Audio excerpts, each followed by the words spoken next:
Há algumas semanas atrás, logo após eu concluir uma live em que eu estava discutindo alguma coisa relacionada a autismo, se não me engano, eu recebi uma notificação de uma senhora que se dizia mãe de um rapaz que agora está com 15 anos, que eu teria examinado há 10 anos atrás e, na ocasião, deixado muito claro, pelo menos na minha opinião, então, de que ele não tinha sinais e sintomas que preenchiam os critérios para diagnóstico de autismo. E a minha visão naquele momento, inclusive eu vi um relatório nesse sentido, que o que a criança apresentava basicamente era um transtorno de linguagem. Quando ela me fez essa notificação, eu consegui resgatar a ficha desse rapaz, que eu atendi quando eu tinha 5 anos de idade, e realmente,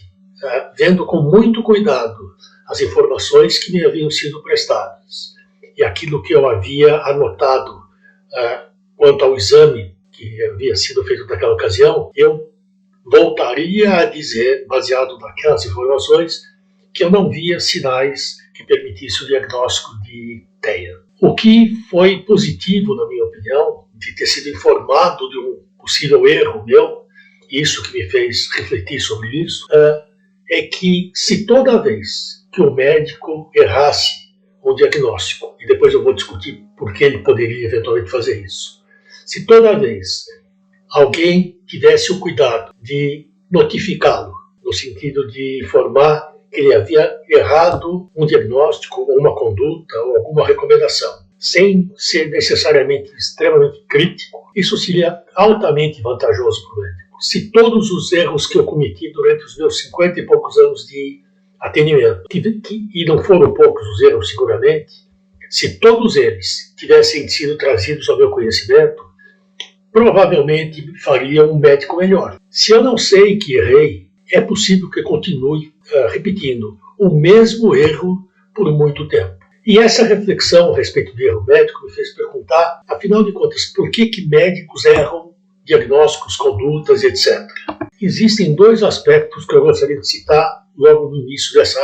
nossa conversa. Primeiro, medicina não é uma ciência exata. Os quadros clínicos não se apresentam sempre do mesmo jeito, com a mesma intensidade, de tal forma que, por vezes, você deixa de identificar um quadro porque ele se apresenta de uma forma atípica, sutil, que dificulta muito a sua identificação. Um outro aspecto que é preciso levar em conta é que há um fator humano envolvido nisso. A coisa de quando se diz que errar é humano, óbvio que isso não justifica todos os erros médicos, mas é lógico que existe um fator humano que pode interferir por alguma razão naquele momento na forma como o médico interpreta sinais, sintomas de um exame físico. Mas é óbvio também que a gente não pode negar que existem médicos muito mal treinados, não tiveram um conhecimento muito adequado da área a qual ele vai se dedicar depois e que pode, obviamente, errar muito por conhecer muito pouco. Então eu gostaria de chamar a atenção a esses aspectos sobre os quais eu falei, deixando claro que sim,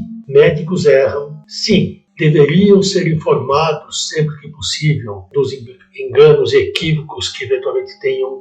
cometido. Isso fará desses profissionais um profissional melhor. Sintetizando as minhas reflexões a respeito desse assunto, eu diria que, pensando bem, médico bom, médico eficiente, médico excelente, não é aquele que acerta sempre. Eu diria que é aquele que erra pouco.